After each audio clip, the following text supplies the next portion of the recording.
Welcome to Time Travelling Team, the weekly podcast where we review every story of Doctor Who right from the very beginning. I'm Tricia. And I'm Paddy. This week we join the Doctor and Sarah Jane as they are stranded on Exelon and encounter an old enemy in Death to the Daleks. We will be discussing the Doctor, the companions and the villains and giving our thoughts on the story as a whole. We'd also love to hear your thoughts on the story. So to join the discussion, you can check us out at Time Team, that's TIMETEAMP on Facebook, Twitter and Instagram, or you can email us at timetravelingteam@teamproductions.com. Now though, Paddy, I'm going to hand over to you for the story recap. Perfecto. Part 1. A man stumbles through a valley filled with smoking hot springs before he's hit in the stomach by an arrow, causing him to fall into one of the bubbling pools. On the TARDIS, the Doctor sings "Oh, I Do Like to Be Beside the Seaside" whilst twirling a parasol. Sarah Jane enters the console room wearing a bathing suit in preparation for the trip to Florana that the Doctor had convinced her to go on. She points out a flashing light on the power console to the Doctor, but before he can say anything, the console sparks and the power goes out. The Doctor activates the backup systems, but they also start to fail and the TARDIS crash lands. He tells Sarah Jane to quickly activate the external view screen to see what's outside. Unfortunately, they are only able to catch a momentary glimpse of a swirling fog bank before the power completely dies. The Doctor is perplexed at the complete loss of power and tells Sarah Jane to get a nearby torch, but it also dies after only a few moments. He then takes out an old oil lantern and he then uses a hand crank to open the doors. They go outside and Sarah Jane sarcastically comments on the fact that they are not on Florana. The Doctor starts to retort but stops when Sarah Jane lets out a shocked gasp at figures in the darkness. The Doctor points the lamp at them and sees that they are the petrified remains of some type of creature. He notices that the soil seems to be dead as well, and says that whatever has damaged the planet has also stopped the TARDIS, and it is not a naturally occurring phenomenon. Sarah Jane says that they should repair the TARDIS and leave, but the Doctor says they can't until they discover the source of the energy drain. She then goes back inside the TARDIS to put on some warmer clothes. Unbeknownst to them, they are being observed by a pair of cloaked figures who follow the Doctor when he goes to survey the surrounding area and abduct him. Sarah Jane exits the TARDIS and goes looking for him. She comes across the abandoned lantern, but when she picks it up, she discovers it is covered in blood. She then notices figures moving in the shadows and flees back to the TARDIS. She cranks the doors closed, not realizing that one of the cloaked figures has snuck on board. The figure approaches her and she bludgeons him to the ground. She cranks open the doors again and uses the crank to beat the figure before again fleeing out into the valley, pursued by more of the cloaked figures. She manages to give her pursuers the slip and then notices a large flashing light in the sky that illuminates the city. Making sure she isn't being followed, she makes her way up to the city in the hills. Meanwhile, the Doctor is being led through a valley by a pair of rope figures, but he manages to get free of his binds and knocks out his captors. He wanders through the valley for several hours until sunrise, whereupon he spots a booby trap in the path ahead of him. He activates it and takes cover as a large boulder plunges down from the hill above him. Suddenly, a uniformed man emerges from hiding and attacks the Doctor with a knife. The duo struggle for a few moments, but another man appears wielding a bow and tells his colleague to stop. They tell the Doctor to follow them to their hideout, where they can talk safely. They lead him to a makeshift prefab cabin, where he sees a young woman tending to a wounded man. The man with the bow introduces himself as Captain Railton, the second in command of the group, and says the injured man is their leader, Commander Stewart. He introduces the girl as Jill, their geologist, and the other man is Lieutenant Galloway, their weapons officer. Railton says that they are members of the Marine Space Corps, and Galloway then questions the Doctor. He tells him about the TARDIS and Sarah Jane and admits he is worried that her headstrong nature may have caused her to leave the safety of the ship. They tell him that she should be safe during the day, as the Exelons, who are the robed figures, seem to be nocturnal by nature. However, they say that if she went to their forbidden city, she could be in trouble, and they show him reconnaissance pictures that they managed to take of it. A short while later, as they sit down to eat, they explain that when their ship neared Exelon, its power failed and they were forced to make an emergency landing. The Doctor asks what their mission was, and Railton and Galloway share a concerned look, but Jill answers that they were sent to collect perinium, a rare but vital chemical compound that seems to be abundant on Exelon. The Doctor asks what it is used for, and they all seem perplexed by this, and Jill says it is needed to combat the plague that is currently ravaging the galaxy, and it needs to be harvested fast in order to prevent the rising death toll. Railton says they managed to send out an SOS before they were forced to land, but Galloway is doubtful that it was received. Suddenly, the sentry, Lieutenant Hamilton, enters and says that the relief ship has arrived, and they all rush out to see it as it begins landing in the next valley. However, after they leave, a pair of Exelons enter the cabin. At the city, Sarah Jane makes her way around the outskirts trying to find a way in, but is captured by an Exelon. She is brought to a large ornate chamber and tied up. A short while later, a chanting procession of Exelons enters, and she sees that underneath their robes, their faces resemble desiccated brown skulls with translucent globes for eyes. A red skulled priest follows the procession and decrees that she is to be put to death for her transgressions. Back at the landing site, the Doctor and the others watch as the ship descends, and they are shocked to see that it is not an Earthship, but a Dalek one, and watch as a squad of them emerges from it. The Dalek commander orders them to be exterminated, and they open fire. Part 2. The Daleks are confused to see that their weapons don't work, and the Doctor mocks them over their inability to cause harm. He reveals that the Daleks must have also been affected by the energy-draining nature of the planet, and says that they will need to work together in order to leave it. The Daleks refuse to cooperate, citing their superior nature, but Railton echoes the Doctor's statements and says that they also need to work together to avoid attacks from the Exelons. The Daleks retreat to consider the offer, and the Doctor warns Railton and the others not to trust them. Galloway says that they don't need the Daleks, but the Doctor says their scientific abilities will be a benefit in getting off the planet. The Daleks agree, informing the Doctor that their own empire is being ravaged by the plague. However, after he goes to tell the others, the Daleks secretly agree to withhold their actual desire for the Perineum, as well as their true contingent on the ship. The two groups gather together, and Railton says that they should go to the mining dome that they had set up in order to extract the Perineum. En route, they are ambushed by a group of Exelons, and Railton is killed by an arrow. Jill goes to tend to him, but the Doctor says they need to get to safety, and they take cover in a sandpit. Seeing that the Daleks are unable to use their weapons, several Exelons rush one of them and damage it, causing it to explode. The Doctor notices another group of Exelons approaching, and Jill says that they have Stuart, who orders them to surrender. Left with little choice, the group gives themselves up and are led away. Their capture is monitored by a Dalek scout, who returns to the ship to alert the rest of the crew. In the city, Sarah Jane is drugged with incense by the priest in preparation for her sacrifice. The prisoners are led through the chamber, and the Doctor sees her. When he is told that she is to be sacrificed, he breaks free of his guards and rushes towards her, using his Venusian Aikido to get past the large group of attendants. However, he is eventually overpowered and knocked unconscious. His actions, though, successfully disrupt the ceremony, and Sarah Jane is thrown into the cells with the rest of the prisoners. She slowly comes to her senses and sees Jill tending to the Doctor, and she explains what he did. In another part of the cell, Galloway quietly gives out about the Doctor's actions, saying that they have no hope of bargaining with the Exelons now. Hamilton says that he couldn't just let Sarah Jane die, but Galloway says the others are expendable and only the mission matters. The Daleks interrupt their conversation and say they will offer the Exelons some of their advanced technology in return for their release. The guards go to inform the High Priest, and he summons the Daleks to his chambers. The Doctor, Sarah Jane, and Jill discuss these events, and the Doctor says that he and Sarah Jane will most likely be used as bargaining chips by them as well as Galloway. A short while later, the Doctor and Sarah Jane are taken away, and the Daleks inform Galloway and the others that the Exelons have agreed to strike a bargain once the sacrifice is completed. The Daleks then tell him to follow, but before Galloway leaves, Stuart calls him over and tells him that he is not fit for command, and instructs him to inform Hamilton that he is now in command. Stuart then dies, and Galloway pretends not to have heard him. Back on the Dalek ship, the Daleks have successfully managed to adjust their weapons so that they fire projectiles instead, and they test them by killing a pair of Exelons that were spying on the ship. In the chamber, the Exelon priest is drugging the Doctor and Sarah Jane as the prisoners watch on. Suddenly, a squad of Daleks bursts into the chamber and kills several of the Exelons. The Doctor and Sarah Jane use the confusion as a chance to escape, and the Doctor explains what the Daleks are to her as they flee through a tunnel behind the sacrificial altar. As they go down the tunnel, Sarah Jane realizes that whatever was the next part of the ceremony was to take place down the tunnel, and the Doctor agrees. Suddenly, they hear a roar from further down the tunnel and cautiously make their way towards it. Meanwhile, the Exelons surrender to the Daleks and agree to help them under threat of extermination. Galloway then suggests that they should use them to mine the Perineum, but he is shocked when the Daleks inform him that he is to obey their commands. He is then brought into conference with the High Priest, and a deal is struck. Galloway returns to Jill and Hamilton and tells them that the Exelons will help mine the Perineum, but in return they are to kill a splinter group of Exelons. They are horrified by this, as well as Galloway's dismissive comments about the Exelons being primitives. He then says that the Doctor and Sarah Jane are also to be killed, and they watch as a pair of Daleks make their way down the tunnel. At a junction in the tunnel, the Doctor tells Sarah Jane to wait while he scouts one of the branching corridors. After a while, she hears a sound from close by, and she recoils in shock when a grey-skulled Exelon appears from behind a wall.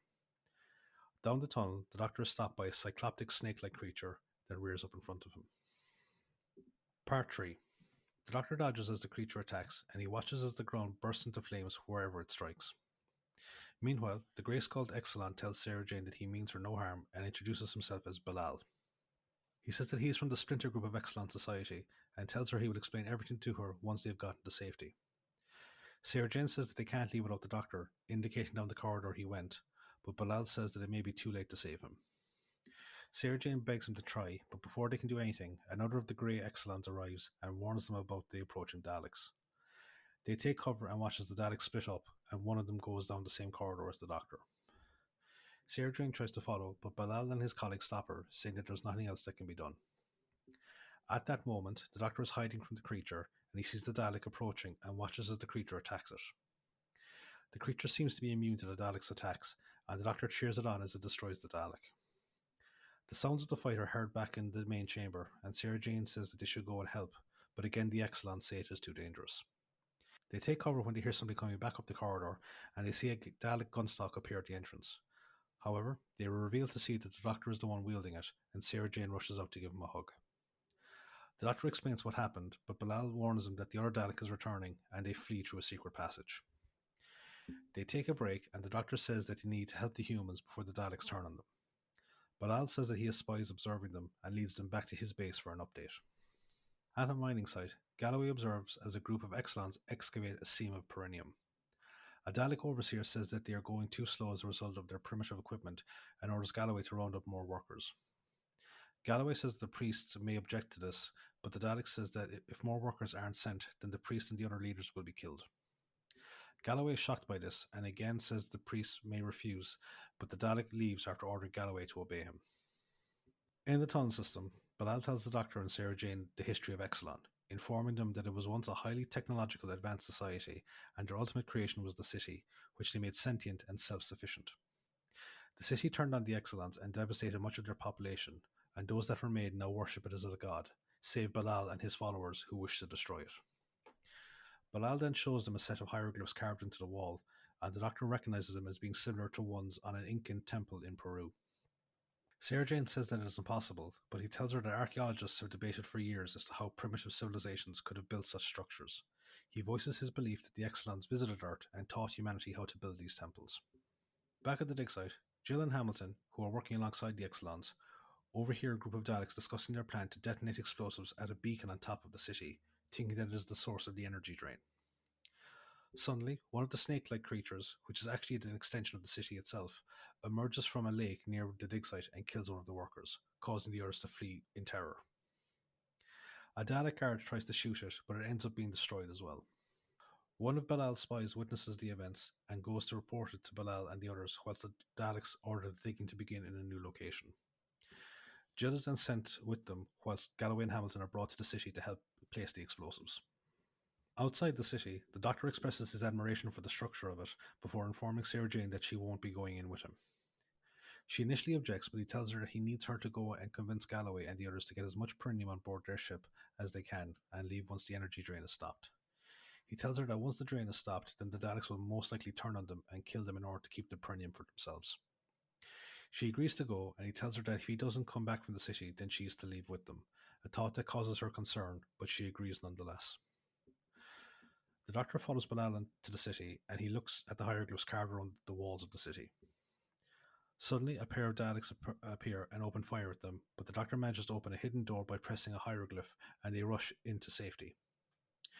Inside, they find the skeletal remains of several Exelons that they realize opened the same door but became trapped inside. The Doctor looks around the room and realizes that the carvings are actually a series of intelligence tests that must be passed in order to gain further access into the city. The next test is a carving of a maze that they must find the correct route through, which they successfully manage to do so. They go into the next chamber, unaware that the Daleks have also discovered the answer to the first door and have entered the city behind them. They make their way down a corridor, but the Doctor suddenly stops Bilal from walking onto a red and white segmented floor. Part 4. The Doctor assesses the floor and says he thinks it is another logic test. He then takes out his sonic screwdriver and it detects electrical fields emanating from certain segments on the floor. He then leads Bilal safely across it using the screwdriver to locate the electrified segments, and together they make their way into the next chamber. They find the next room empty, and the Doctor voices his belief that they are actually being guided by an unseen figure, who unbeknownst to them is actually watching them through a video monitor. They search the room for any clue as to what to do next. Bilal tries one section of the wall that suddenly emits a pulsing white light, and he slowly turns to face the Doctor, aiming the Dalek gunstock at him. The Doctor notices and activates his sonic screwdriver in an attempt to snap Bilal out of his hypnotic state. It works, and a hidden doorway opens for them to proceed. Meanwhile, the Daleks get through the second puzzle and come across the segmented floor. One of them crosses it and activates several of the electrified segments, damaging its shielding in the process. The other Dalek uses its weapon to shoot the floor to destroy the electrified panels and then safely crosses after its colleague. However, before they leave, they see the floor repair itself, letting them know that the city is capable of repairing itself. Out of the dig site, Sarah Jane carefully avoids the Dalek sentries and finds Jill sleeping. She wakes her up and informs her of the Doctor's plan. Jill tells her that they have several bags of prunium ready to be transported, but says they have no way of moving them without the Daleks noticing. Sarah Jane then gets an idea and tells her to gather up a few empty bags and tells Jill to start filling them with anything that they can and to be ready to move if the Doctor succeeds. Outside the city, Galloway and Hamilton arrive with a Dalek who orders them to start placing the explosives or else Jill will be killed. With no other choice, the duo start to climb up towards the beacon. They eventually reach the top, but Galloway insists that they keep one of the explosive packs for themselves so they can use it against the Daleks. Inside the city, the Doctor and Bilal continue through the corridors, and Bilal comments on the fact that they haven't encountered any tests in a while. The Doctor wonders why the tests are there in the first place, and comes to the conclusion that it is to gauge the intelligence and skill of any that encounters them. They then arrive in a room filled with skeletons, and the Doctor says that the next test will most likely be one that challenges their sanity. The room then grows dark before suddenly being filled with a kaleidoscopic display of lights and colours. Despite the intensity of the assault, the duo are able to retain their sanity, and they watch as a section of the wall disappears, showing them the control room where the mysterious figure is sitting. They then watch in shock as he slowly crumbles to dust, and the Doctor says the rush of fresh air into the room must have destroyed the preserving effect on the body. Bilal then points out a bank of computers. The Doctor says that it must be the brain of the city, and he starts working on a way to damage it. Bilal scouts around and alerts the Doctor to a pair of figures slowly materializing in a pair of tubes in the corner. The Doctor says it is another defense mechanism of the city and hurries to complete his work.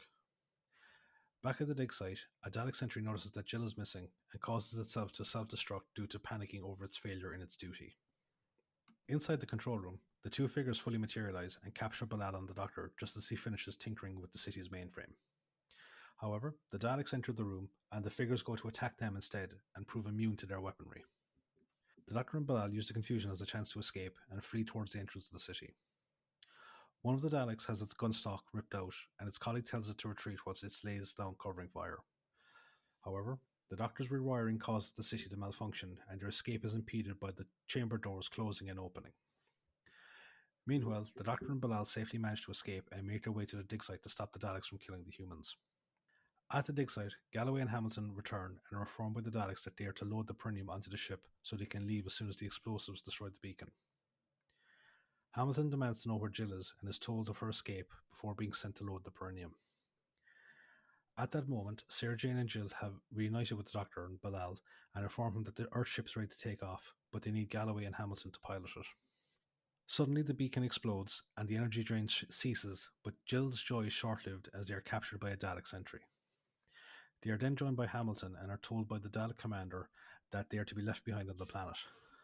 The Dalek commander then says that his ship will fire a plague missile to the surface, killing them and contaminating the entire stockpile of prunium on the planet. The Dalek ship then takes off, and Sarah Jane reveals that the Daleks have decoy bags that she and Jill prepared during the night. Hamilton wonders where Galloway is, and he receives his answer when the Dalek ship suddenly explodes, making him realise that Galloway sacrificed himself to stop the Daleks. The Doctor tells him to make sure his sacrifice isn't in vain, and they need to quickly leave with the prunium. Sarah Jane then points to the city, and they watch as it crumbles to pieces whilst its death cries fill the air, causing the Doctor to mourn its loss. End of the story.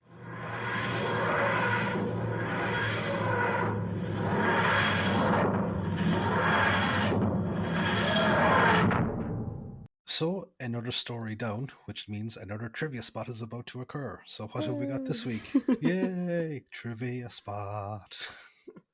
We like a trivia spot jingle, but I don't have the imagination to create one, so we just have Paddy singing instead. I'm just trying to think, because every time I say trivia spot, the intro for Dot's Poetry Corner from Animaniacs comes into my head. So I'm like, should I get a pair of bongos and just have a double bass playing in the background? Maybe. We now return to Tricia's trivia spot. So, the air date for Death of the Daleks is the 23rd of February to the 16th of March 1974, which is interesting only because I watched this story yesterday, which was the 23rd of February. Coinky dink. Yeah, massive coinky dink. Yeah. The writer for the story is Terry Nation. Now, this is story 8 of 11 for Terry. We previously discussed his work in The Daleks, The Case of Barrenness, The Dalek Invasion of Earth, The Chase, Mission to the Unknown, The Daleks Master Plan, and Planet of the Daleks. We will see Terry's work again in Genesis of the Daleks, The Android Invasion, and Destiny of the Daleks. Mm. The director of this story is Michael Bryant. This is directing credit 4 out of 6 for Michael. We previously saw his work in Colony in Space, The Sea Devils, and The Green Death. And he has 2 more stories, which will be Revenge of the Cybermen and The Robots of Death. So this story had a couple of working titles. Dalek Story was one of them, which is a bit on the nose, I think. Just a tad.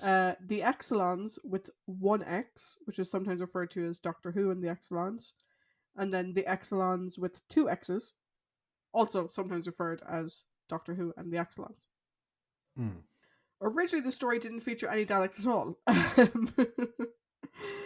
But they were included because basically Barry and Terence were like, hey, let's do a Dalek story. Everyone likes Dalek stories. Let's do a Dalek story.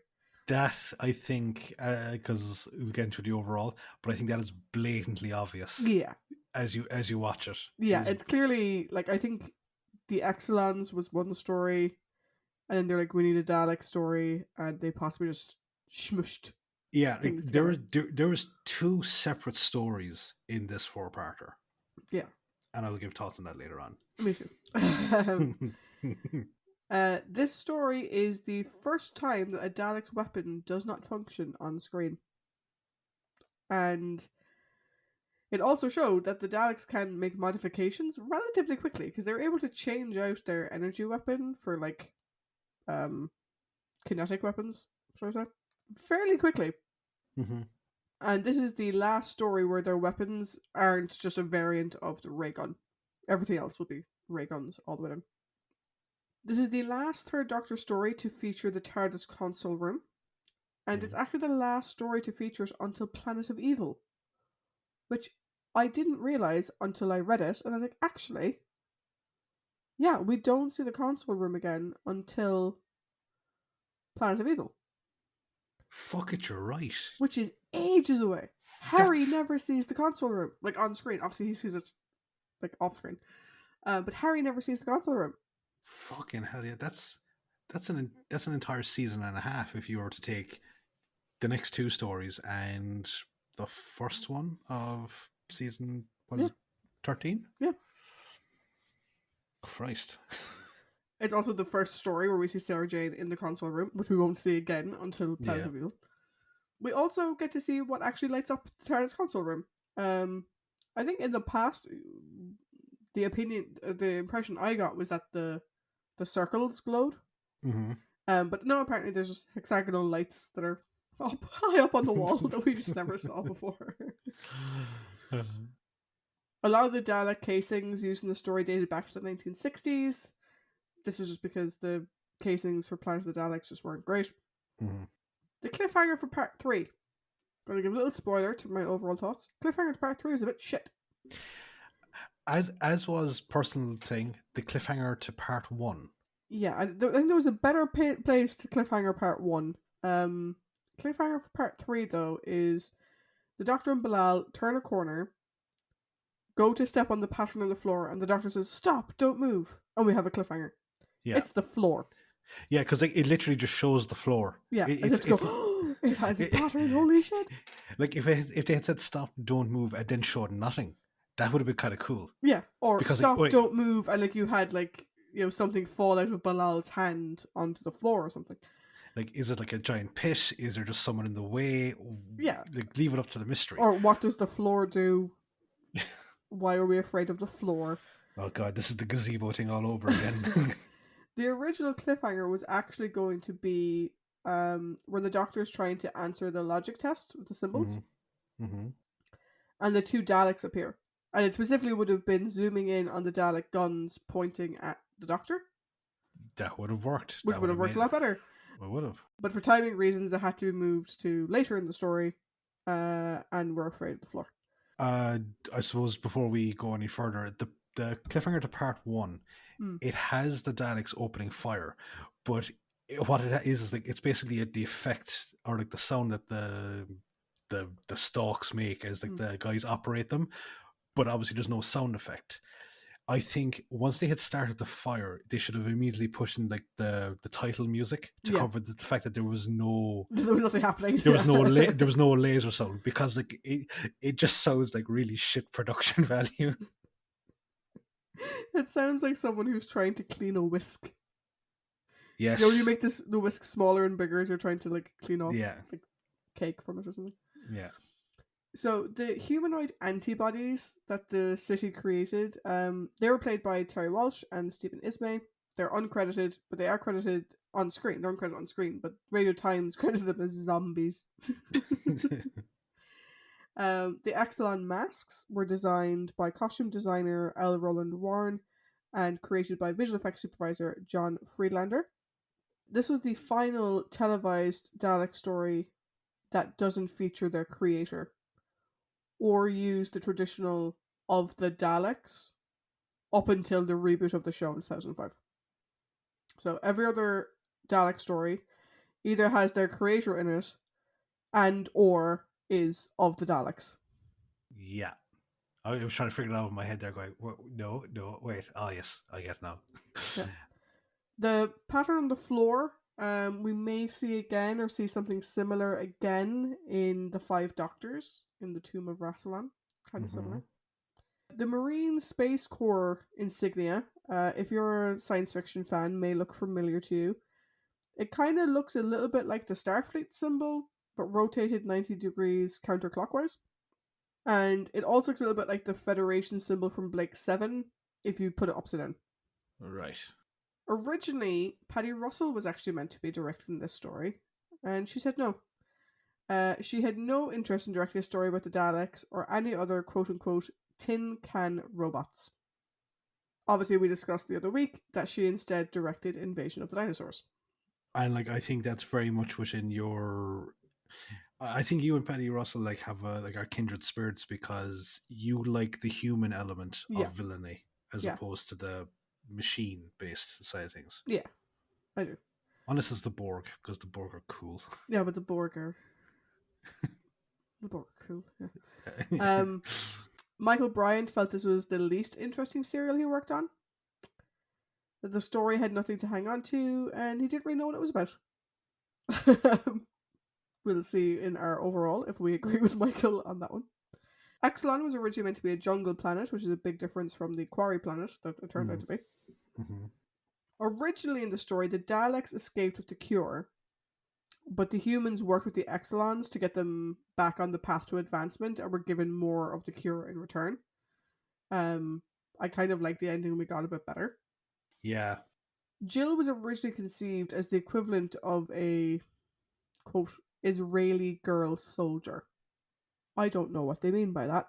I know. I think it's by virtue of the fact that, like, in Israel, everyone has like mandatory military service, and because she's a civilian attaché, they say like she's our civilian geologist. Yep. She's attached to the Marine Space Corps. Maybe she's doing her time of service within the military complex. But then if it's meant to be that way, then why not give her a rank as opposed to emphasizing that she's a civilian? I suppose it was originally conceived. Yeah, so like that I don't know, but I think maybe that's the explanation behind it. Originally, the Exelons were meant to be kind of bat-like creatures, and one of the subterranean Exelons named Gotel, so not Bilal, the other one. Yeah. His name was meant to be Jabal, which I think is a nicer name than Gotel, but as ever. The shooting schedule for this actually had to be reworked a bit because John Pertwee was delayed. He had a severe attack of his chronic back condition, and so he was severely delayed. Also, Elizabeth Sladen hurt her ankle when she was running around in those high-heeled boots in the mud. But she had mostly finished her location material, so it actually didn't impact filming overall. Michael liked having silver-coloured Daleks. Right, so we've seen some other colours now over the years. He liked having silver ones because he wanted to recapture how they looked in black and white. I kind of like that. Yeah, I like that as well. Plus, I think like again, it just adds elements to like the Dalek society, like that. The silver are like recon Daleks, or like the metallic, the metallic gray ones we usually see are like frontline troops or whatever the Mm. case may be. This story was the first story that Robert Holmes oversaw. He was shadowing Terence at the time as script editor, so Bob oversaw this one. And it's believed he came up with the title because he doesn't like the Daleks. You and me, Bob. You and me. Good old Bob. Okay, let's go on to our cast. So we've got four main characters we're going to be discussing today. So the first is Bilal, who's played by Arnold Yarrow. This is the only Doctor Who acting credit for Arnold. Actually, I was going to say it now. This is the only Doctor Who acting credit for any of them. His non-Who credits include Macbeth, The Andromeda Breakthrough, Coronation Street, Softly Softly, Softly Softly Task Force, The Oneida Line, and EastEnders. He is the sixth actor from Doctor Who to reach his 100th birthday. The others were Louis Alexander, Zora Sagal, Olaf Pooley, Peggy Batchelor, and Earl Cameron. He is currently the oldest living actor to have appeared in the series. Jill Tarrant is played by Joy Harrison. As I mentioned, only Doctor Who acting credit. Her non-Who credits include Silent Witness, Colorblind, Melissa, The Heart Surgeon, The Bill, Space 1999, and Harriet's Back in Town. Peter Hamilton is played by Julian Fox. His non-Who credits include No Hiding Place, The Troubleshooters, Colditz, The Naked Civil Servant, Secret Army, and Bergerac. Lastly, as Dan Galloway, we have Duncan Lamont. His non-Who credits include The Quatermass Experiment, Opportunity Murder, The Other Man, The Texan, Quatermass in the Pit, Dixon of Dock Green, and Poldark. Duncan passed away in 1978. Now, I have two bits of trivia, one related to this and one is a sad piece. So, which would you like to hear first? I think I know what the sad piece is, so why don't you do the other one first and we'll end on the sad note. Okay, so the other one is the guy that plays Captain Railton. We don't really talk about because he's only one episode. That's John Abineri, Yep. who we've seen in other stories such as Fury from the Deep and Ambassadors of Death. Yes. Now, interesting thing, right? Mm-hmm. He appeared in the Third Doctor's third story, Mm-hmm. and he now appears in the Third Doctor's third last story. Very cyclical. Look at you looking at patterns. Yes, seeing patterns and shapes everywhere. And I suppose, yeah, the sad note is that Stuart Bevan, who we recently discussed in Green Debt, Mm-hmm. and was once upon a time partner of Katie Manning, has unfortunately passed away. Yeah, rest in peace. Mm-hmm.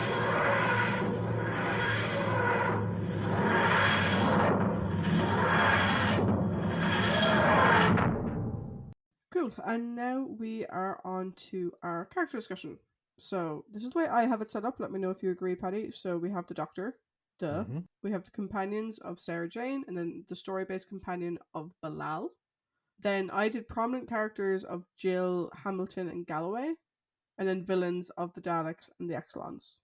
I did the exact same. Cool. So the Doctor. Yes, the Doctor. Would I go first, or will you go first? I'll go first. Dude, she asked you not to leave her alone, and after agreeing, it took you a grand old 2 seconds to fuck off. Yep. Like, literally, she said, don't leave. She went to go in and get her clothes, came back, said, don't leave. You said, of course. And then you fucked off. What the hell?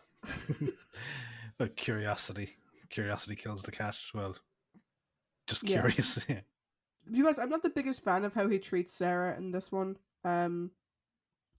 He doesn't really seem to take her fears seriously, and he kind of plays them off a bit more than I would like. He does cotton on eventually, but like he's like, "Oh, you'll be fine," and then he realizes she's actually scared shitless, and is like, "Okay, let me explain why I'm leaving you here by yourself." You know. Yeah. In fairness, though, this is only their third adventure together, and at least in show continuity, Mm-hmm. I need to double check in books, but at least in show continuity, this picks up right after their previous one, which picked up right after their first one. So Yeah. we haven't had a lot of downtime between them. Mm-hmm. I don't know. I don't know if you picked it up on it. I just think he's very dismissive of her very genuine fears. I think at the start, because for my notes here, right, and it's something that it really harkens back to all the way to An Unearthly Child, Hmm. the curious doctor, the explorer. you know. Yeah. And he's curious as to like everything that's going on, and he wants to explore. So that aspect of his nature takes over here, and in a shitty way, because he focuses on his curiosity more so than Sarah Jane's safety. However, I think as the story goes on, I don't think he's trying to necessarily make up for it, but he's definitely more concerned with her safety. Like to the extent of that he charges into an entire group of people to try and rescue her rather than trying to negotiate for her safety. Oh yeah, I mean, I think he cares for her safety. I just Hmm. don't think he recognizes how terrified she is. No. I think I have a headcanon explanation to that. Okay, what is it? My headcanon explanation as to that is he saw how well she handled herself with Lynx. Hmm. And he also saw how well she like took care of herself in the invasion of the dinosaurs. Hmm. I think he got too used to the idea of her being so strong and independent that he thinks of her concerns as concerns more than fears. Maybe, and that would make sense. I think it's specifically the fact that he fucked off after 2 seconds. Yeah.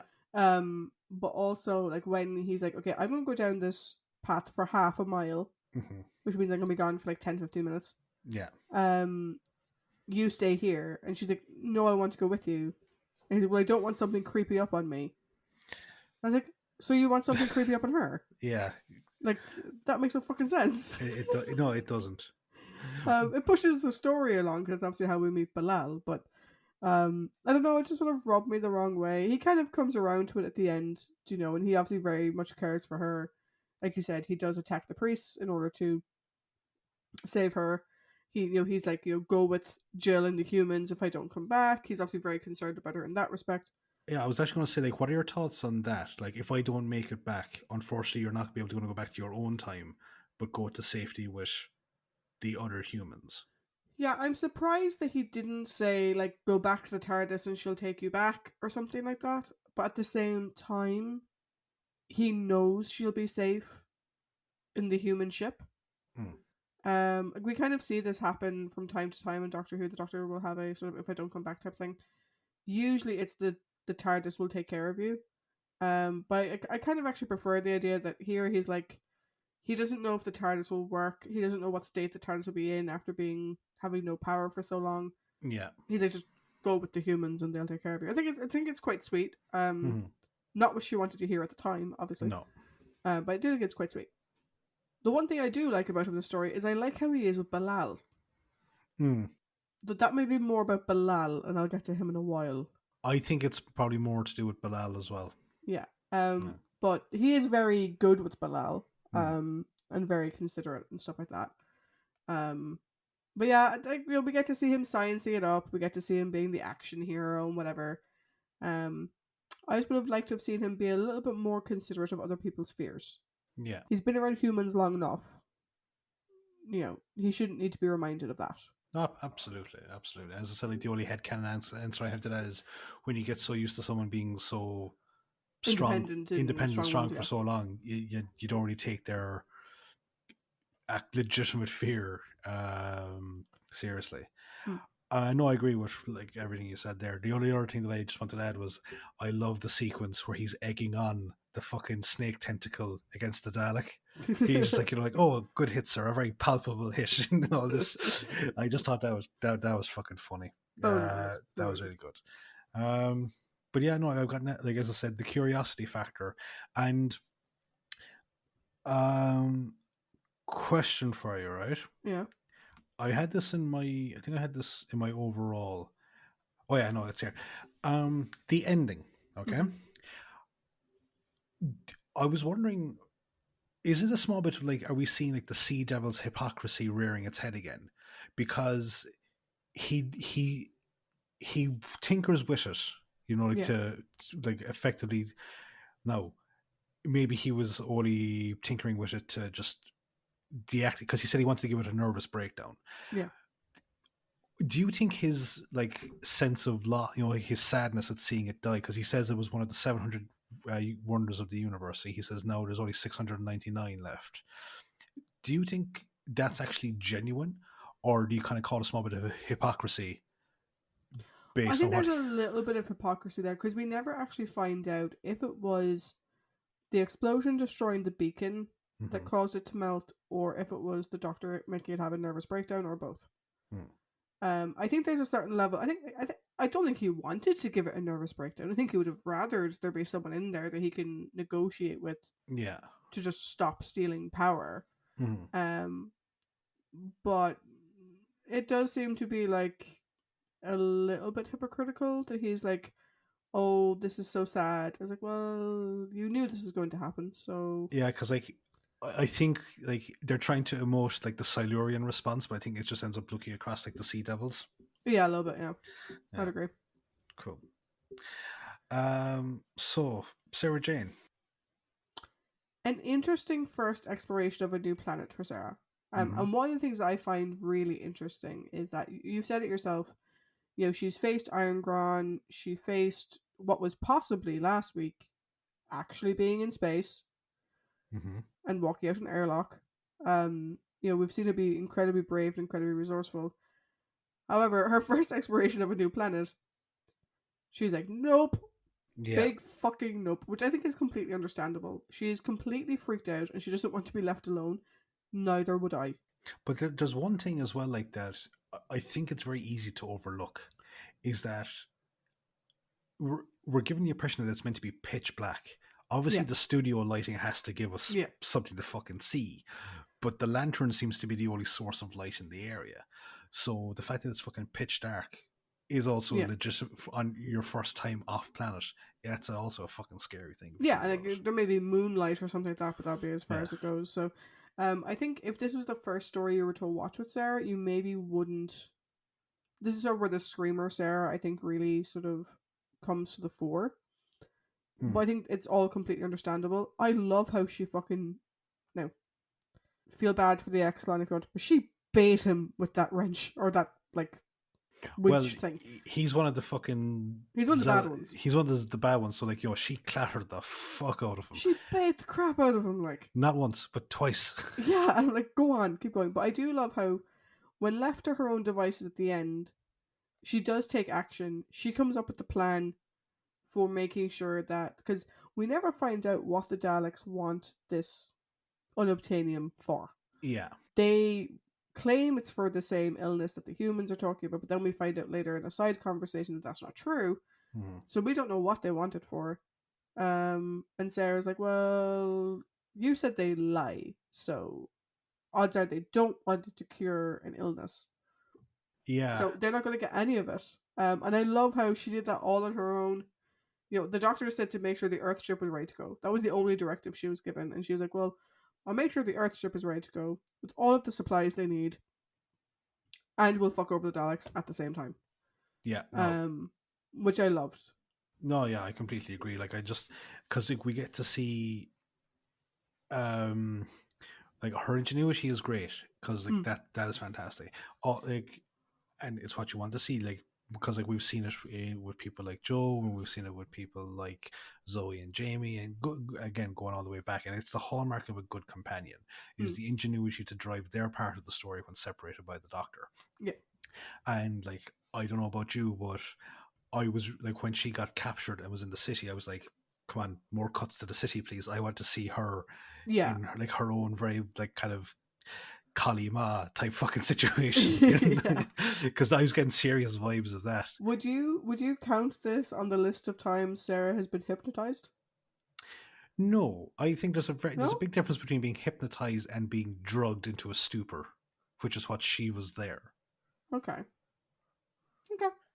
I like okay for me, hypnotism is akin to mind control for Yeah. for an ulterior motive. Okay.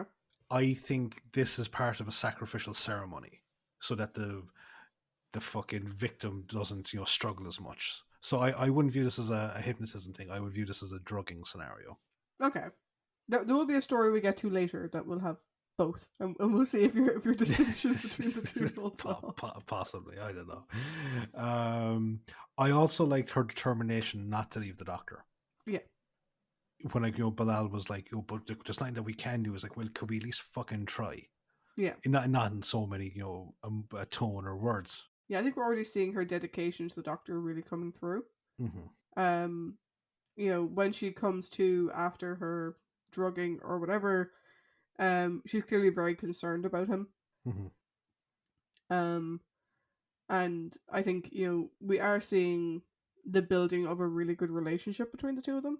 Yeah, absolutely. And it's not as in a sort of a like, well, he's my ride home sort of No, scenario. there's a genuine compassion there, Yeah. which is great. I'm sure she's also thinking he is my ride home shit. Yeah. But there's a genuine compassion there. She's clearly trying to, like, I love that there's moments where she tries to get a rise out of him. Mm-hmm. Where she's like, I'm not really dressed, am I? And he's like, you obviously know this isn't Florana. And you can tell she's like, I know, asshole. I'm just trying to make a joke. Yeah. Clearly sort of, testing each other's humor and stuff like that. Like all in a good way. Do you know what I mean? All in a positive way. I know you're a Time Lord. Yeah, for fuck's sake, I keep fucking mentioning it. Like, that's further down the line, but I just love that line. Yeah. Also, I love her outfit. Which one? Both. I love her little swimsuit. It's adorable.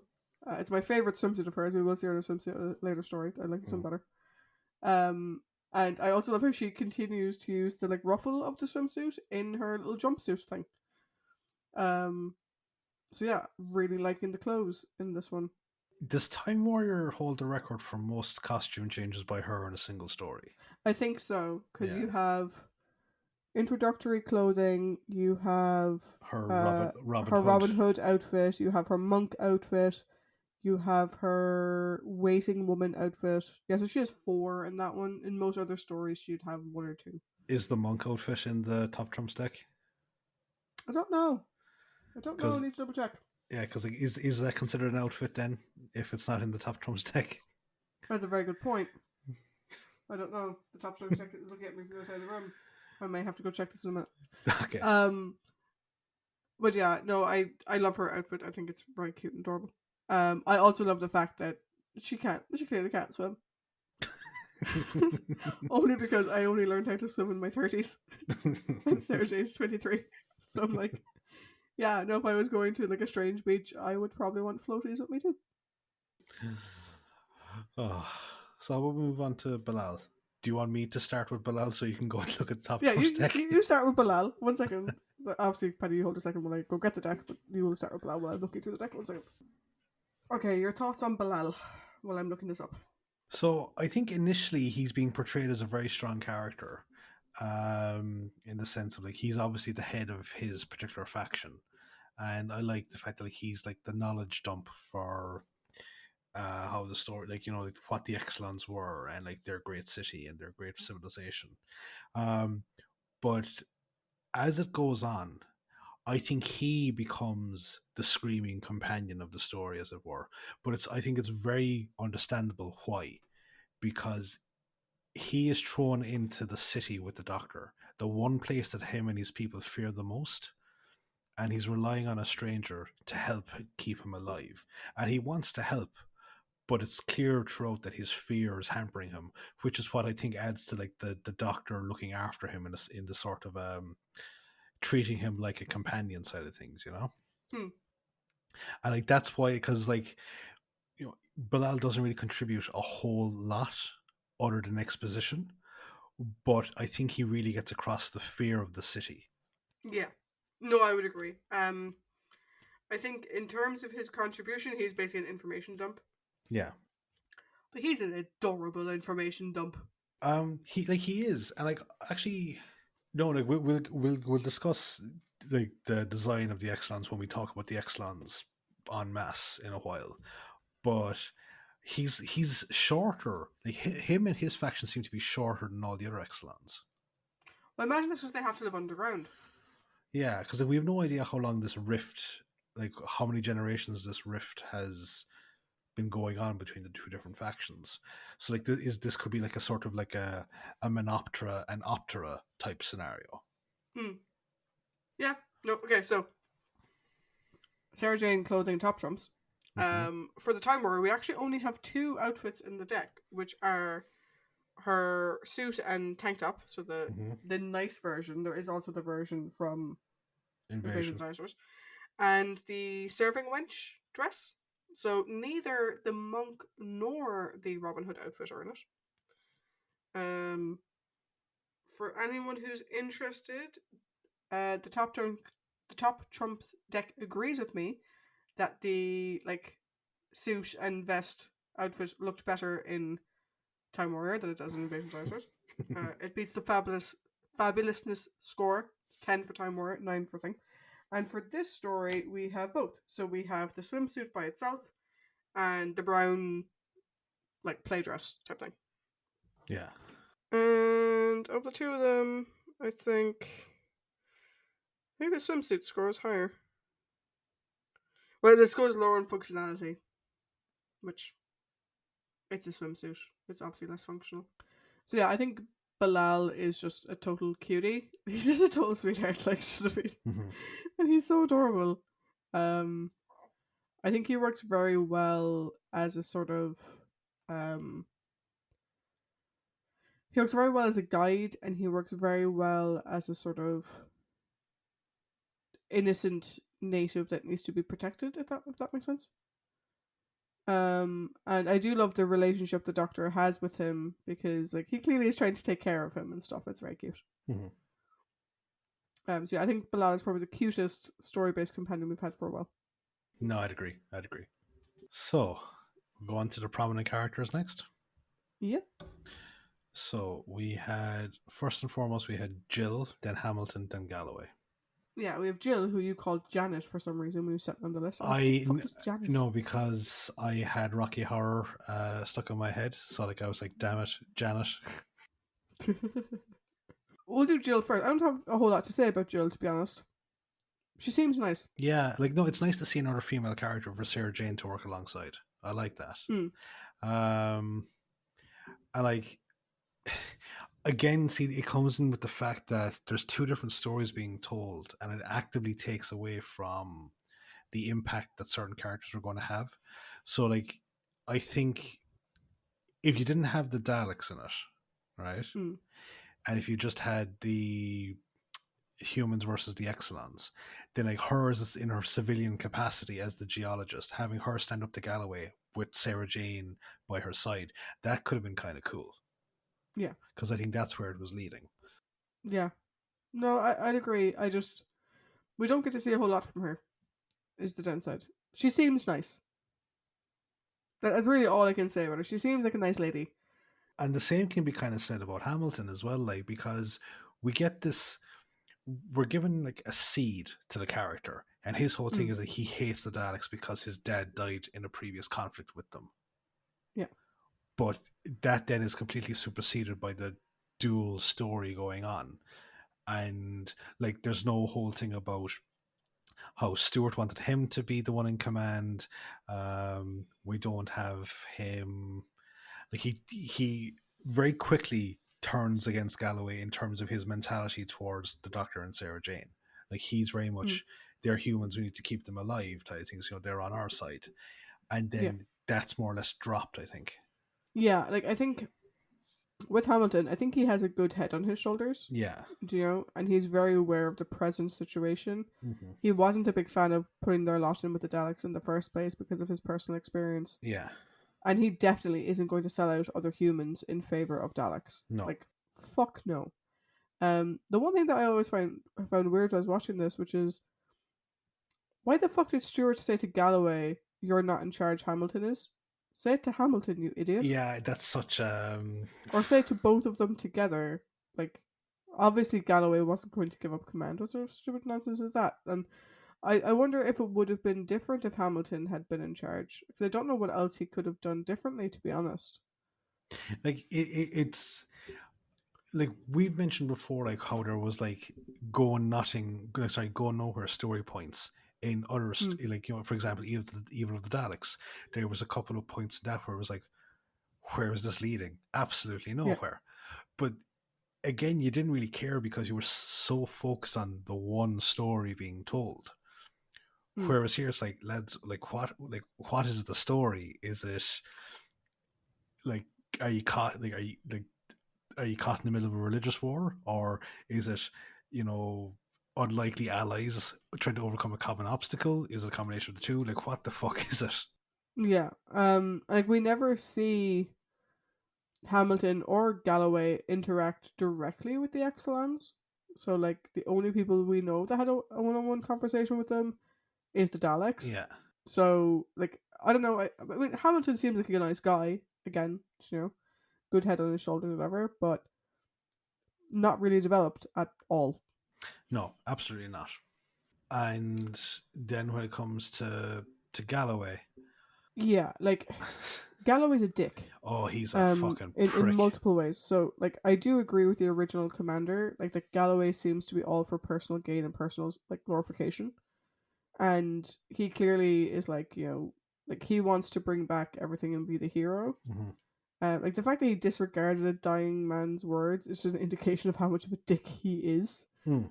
Although, again, to my point, like Stewart should have said it to Jill or said it to Hamilton, not saying it only to Galloway. That made no fucking sense. Yeah, your dying word to the fucking guy you don't think is suitable for command, like, is to tell him Yeah, you don't think he's suitable for command. yeah, and That's not going to. actually to be quite vicious about it as well. Yeah. Like Stewart did not. He wasn't being polite. Like You were a great disappointment to your mother and I. and Galloway, clearly he's a very much an ends justify the means type of person. Mm. Which we don't really like seeing from our human characters. We like to see our human characters be heroic and being nice. Yeah. The idea that he would sell the Doctor and Sarah up Schitt's Creek, the idea that he had no problem using the Exelons as slave workers. Like any complaint he had against that was nominal at best. But yeah, because he's confusing in the sense of, right, he's initially portrayed as a racist elitist. Because Yeah. he's racist against the excellence because they're just fucking primitives, and then there's this whole elitist thing over the Doctor and Sarah Jane, just because they're humans doesn't mean that we have to look after them. We have more important shit to look after here, And it's like, well, they could be an asset to you in the fact that you don't have a ship, you don't have power, but then it's like the shock, was like, you want more excellent workers, but like the priests want to go in for that. It's like, are you objecting to the use of the slave labor force? Or are you just objecting to being ordered around? Because like he's a very confusing character. And then it's like, if you were trying to redeem him by his noble sacrifice at the end, you fucking failed miserably because because it comes across as him being stupid. The way that it's shot, it comes across like he doesn't realize that the ship has taken off. Because he looks very shocked when the bomb goes off. That he doesn't realize the bomb has a timer. Yeah, which they've previously used. Because he dies with this big shocked look on his face, and I'm like, so he's an idiot. Yeah, like either it's that he wanted to go out in a blaze of glory, so that like he'll be remembered as the guy who self-sacrificed in order to blow up the Dalek ship.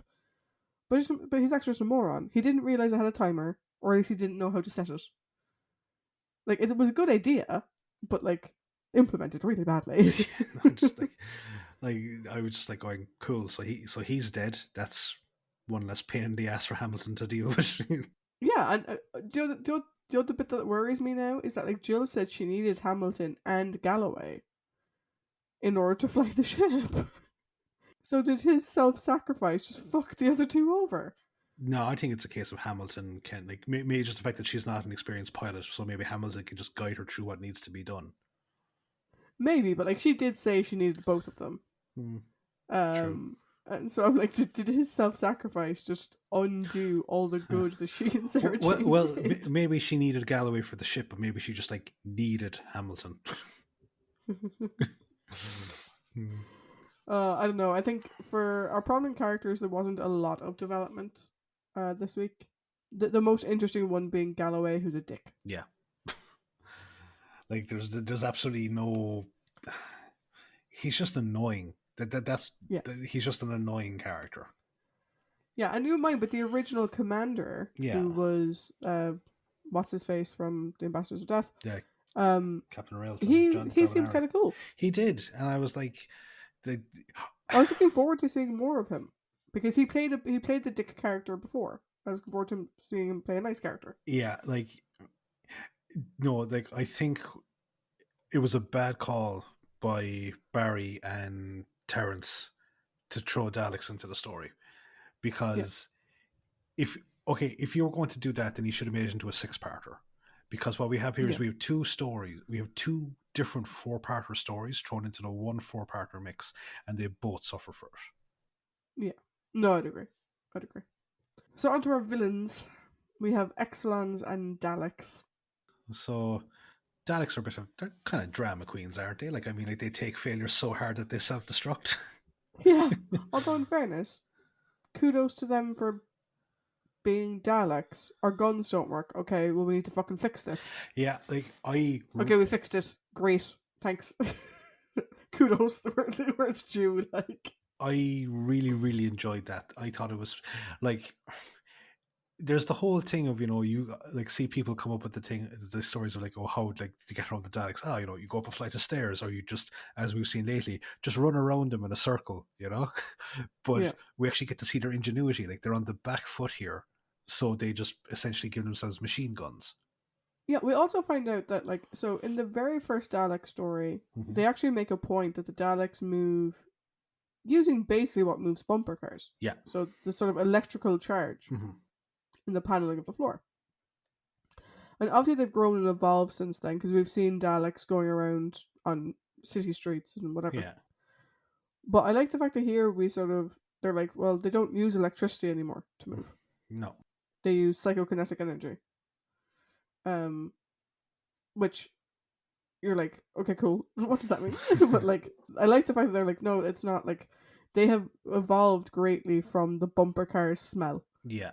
that they had in the original Dalek story. They really have. And like, I know that we talked about, I think we had gotten to a stage where definitely post the chase, the development of the Daleks was kind of stagnating, where it was like there was nothing new being added to the table. Maybe with Dalek's master plan, we got to see a bigger scope of the Dalek military infrastructure.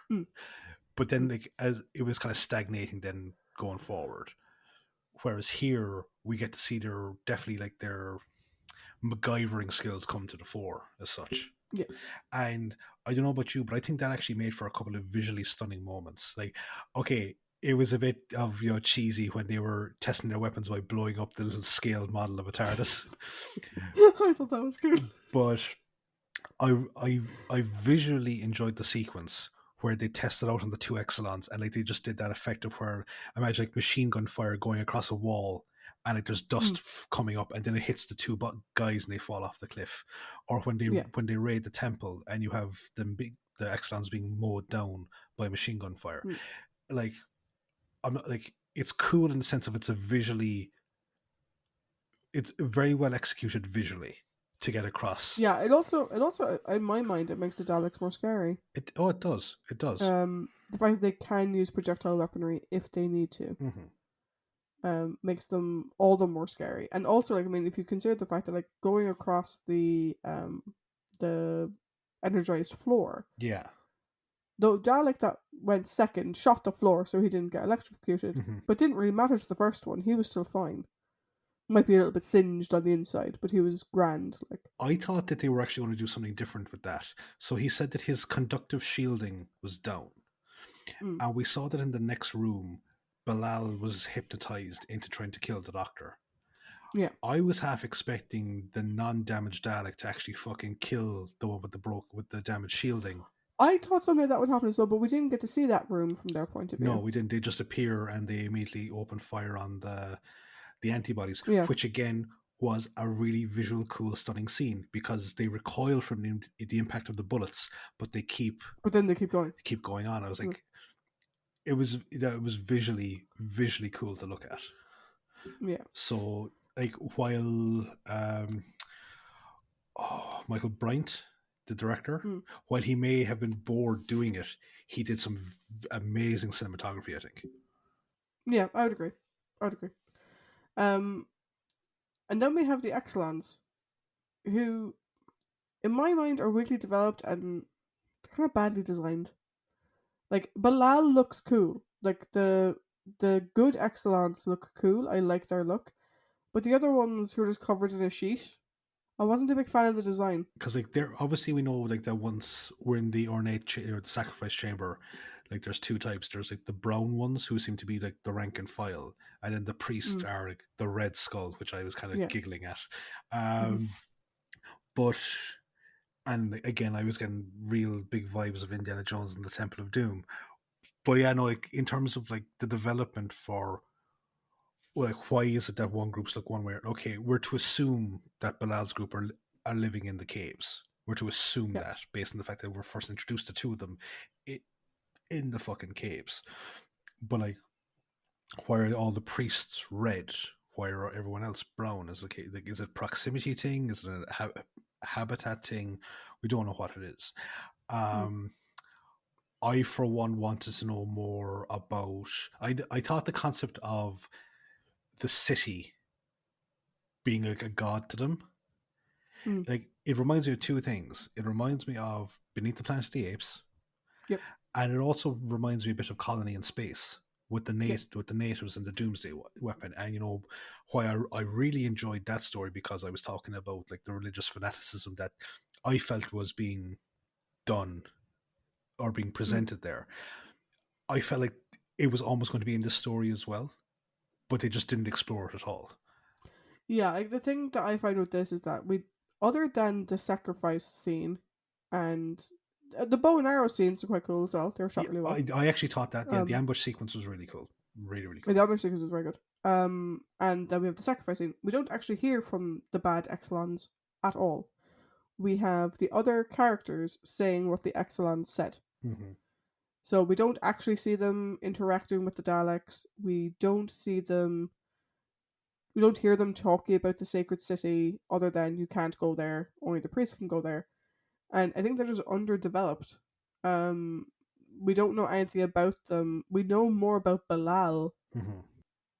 as an individual than we do about the Exelons who took up the first like 2.5 stories or 2 stories. So, And I don't know about you, but if I was to split the two stories, okay, if I was to have a preference, which story do I want to see?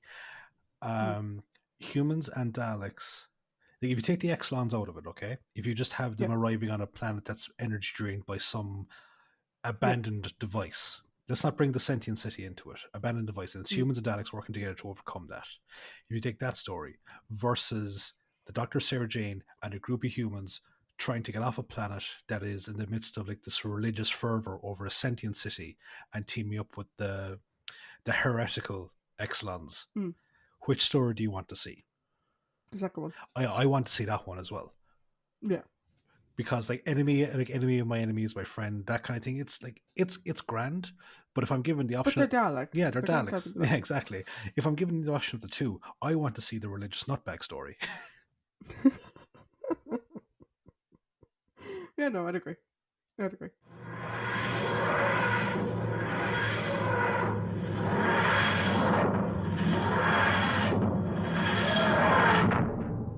So we arrive at the end. Did we ever have the beginning? That's a bit harsh. Look, I'll go first, right? Cool. The one thing I'll say about this story is that it is slow as balls, and nothing really happens. I actually, Um, not to kind of completely contradict, but like for me, I actually thought it was very fast because I was like doing the recaps for this in like 35 minutes. So I was like, this is well, great. yeah, but it's fast and that, but like it's slow and that nothing fucking happens. Yeah. Do you know, it's going from one scene to the next. Where the fuck is the action? Where the fuck is the like? We have a couple of action sequences, two that stand out in particular, Mm-hmm. but like the story isn't that interesting. I have to say as well, the supporting cast, very stilted acting and not very believable. I think the acting from all three of them was very below par. Mm-hmm. Like Bilal is amazing, but he's even more amazing in contrast to the other three. Yeah. Just because their acting is so stilted. Like you can tell that they don't know where their line of sight is. They're not very believable. They're just reading words. Mm-hmm. And like we've seen some amazing supporting casts in some way more bonkers stories than this one. Oh yeah. And I think that really sort of took from it. Like, the two things I love about this story I actually liked Sarah Jane. Mm-hmm. I think she should have been given more to do, but I liked what she did do, and I love her outfit. Mm-hmm. And I liked Bilal. And that's it. Cool. So for that, the story gets a 2. So like Sarah Jane, I like Bilal. There we go, 2. Everything else, like we spoke the other week about how, like, all Sarah Jane stories start with a 5. Yeah. But when we did comment that there were going to be 1 or 2 clunkers, Yeah. this is definitely a clunker Mm-hmm. in my mind for her run on the show. I think for the third Doctor's run as well, like to your point, like we've had stories where there were 6 episodes and we thought they should have been 2 4s. Yeah. This was a 4-parter that should have been a 6 Yeah. or 2 4s. Yeah. Like there isn't enough time for either story to develop. And so, like, I mean, a cliffhanger was the floor, for fuck's sake. It was the floor, buddy. The cliffhanger was the floor. And not even, it was a pattern on the floor that we don't know what it does. Like, it looked like a tablecloth. He was afraid of a tablecloth. So for me, like, I just, like, this is a definite pass. I don't think there's anything in this story that is like, oh, well, like, you definitely don't want to miss this. If I see Sarah Jane braining someone with a wrench or whatever, yeah. If you want to see through the eye of a Dalek, maybe. I think the only time like a pattern on the floor is dangerous is if Robert Patrick just slowly starts to emerge from it wearing a police officer's uniform. Yeah. Like for me, like the thing with this story is that, like, it had an interesting concept. Like the City of the Exelons is really interesting. Mm-hmm. It was just done really badly. And you know what the weird thing is, that Michael Bryant had to put in all these amazing shots, like the ambush scene, Yeah. the attack on the Dalek, and a handful of others, to make up for the fact that he had nothing in the script. There was just silence for a lot of the first episode, and people walking. So for me, it was a 2, which is unfortunate, but it is what it is. How about you? Like, okay. Now, I would say that this isn't an out and out terrible story, right? No. But it's very, very forgettable in terms of like the plot. Like, it's like kind of like Carnival of Monsters. There's 2 stories being told here, and like they're hamstringing each other severely. And much like Carnival of Monsters, if you pick the focus on the more interesting one, Carnival of Monsters, the more interesting story was what's happening in the Miniscope. Mm. And if you have a different setting, it's way better than that fucking stupid political intrigue with the fucking Three Stooges going on. Mm. Here, the religious aspect of the fucking God City is so much more interesting than humans and Daleks trying to work together to overcome like an energy drain. It's so much more interesting. And because like you're getting real Temple of Doom vibes, but you're also getting like Aztec or like Native American, like lost civilization vibes from it. And like I really, really wish that they had gone down that angle, because Yeah. I completely agree that from the supporting cast, with the exception of Bilal, there's nothing. Like there's absolutely no defining character there. Yeah. And like the fair dues to the guy playing Bilal, like, and he's wearing the prosthetic, but Jesus, he actually does a really good job of making you see his emotions, making you see his fear. So that's great. What stands out to me in terms of progression based things for our characters, or it's like I love seeing the ingenuity of the Daleks.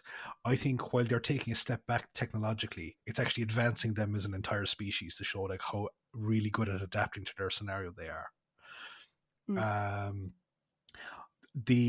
I think I've given this a 2.5, and that's entirely down to the cinematography aspect of it. I think the sequence where Sarah Jane batters the fuck out of the Exelon is very reminiscent of Susan's scissor attack in Edge of Destruction, or like even like with the Alfred Hitchcock's Psycho. Just like the fact, because you're seeing it from a certain perspective, and it's great. I thought it was really, really well done. While Sarah Jane has nothing really new to her characteristics, it's actually nice seeing her overcome her fear to kind of save the day for the humans, essentially. Like, she's the hero. Like, she's like the one that kind of saves the day. She realistically is more so than the Doctor. The wonderful cinematography done for the attack over the sand pit with like all the arrows thunking around and the spears, the visual sequences where the Daleks machine guns are essentially shredding through the Exxilons. Wonderful stuff. Like, credit to all the actors, the extras for selling it, for Michael Bryant for actually shooting it in such a great way. Even the death of the city, because they say like, oh, it's a sentient city, you know, fair enough, but then you actually hear its death cries. That's a really, really nice touch, I think. Because whatever about the Doctor, like, you actually kind of do whatever about his actual intentions, his words do strike a chord. That while it was malevolent to some extent, it's passing as something that you're never going to be, like, its existence is something that you're never going to see again, and it's passing as sort of sad in a way, you know. Like, in the sense of, like, okay, if it's a programmable thing, reprogram it to be good, you know. So I've given it a 2.5 because it's just aspects of the story as opposed to the story itself. Yeah, I think I had originally given it a 2.5, and I actually dropped it to a 2 during our conversation. The reason why is because I also gave Day of the Daleks a 2.5, which we both agreed was also kind of a shit story. Yeah. The difference with Day of the Daleks is Day of the Daleks was at least fucking interesting. In the sense of the time travel was an interesting concept and stuff like that. Yeah. The difference here is that, like, and this isn't to take away from your 2.5, that's fine. Everything you said there, cinematography and whatever, it's making up for the fact there's no script. Yeah. Do you know, like, we've previously said that we don't care if the cinematography is shit, we don't care if the special effects are shit, if the story is good. Here it's the and I would say the same in reverse. Yeah. I don't care if the cinematography is great. I don't care if the, you know, the makeup is great. I don't care if the special effects are great. If the story is shit, then the story is shit. Yeah. And in my case, I would usually let the actors pick it up as well. I would usually give the actors some benefit. But I said, other than the guy who played Bilal, the rest of them just sort of let it swing. And maybe that's Michael's fault, that he didn't really understand the story, so he didn't really know what to get out of them. But, like, I don't think so. I think probably there's a fair bit of apathy to go. The share of the apathy should go around probably to Bob Holmes, because, you know, he doesn't particularly care for the Daleks, so maybe that was a factor into it as well. John's tenure is winding down, like, maybe so he's kind of. It's not the same extent as, like, Patrick Troughton and Fraser Hines and Wendy Padbury with the Space Pirates, you know, where that just like, Christ, was that a fucking that's almost like a Zoom table read, you know. But yeah, no, it's weird because, like, I'd agree with you. Know, I would always agree that if the script is engaging and the acting is good, you don't care about the ropey effects or how visually bad something looks. But here it's like, if I'm to go back and watch any of these sequences, it's the sequences I talked about there, because those are the only thing that would draw me back to this story. Like, it's sort of the Star Wars prequel, and to some people's mind, Star Wars sequel effect. Yeah. It doesn't matter that they're more flashy and they've better special effects. If the stories aren't as good, then they're going to rank lower. Yeah. Which is unfortunate. Like, I knew this was coming up. This is literally a story I've only watched once before. I clearly didn't like it the first time, because even though I've rewatched most of Sarah's stories multiple times over the years, this is one I watched it once when I bought the DVD, and that was it. Yeah. And I watched it again yesterday. Yeah, like, I've only watched it, like, this is my second time watching this one now. Yeah, so hopefully this is the only clunker in the bunch. But yeah, so just in case anyone thought we were going to give Sarah like 5s and 4s for all her stories, nope, we can still be critical.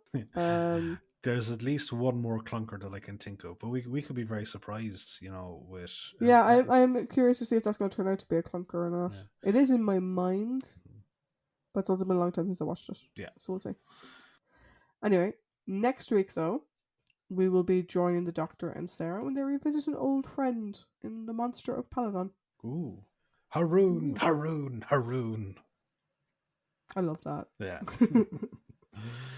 So until then, guys, bye. Bye.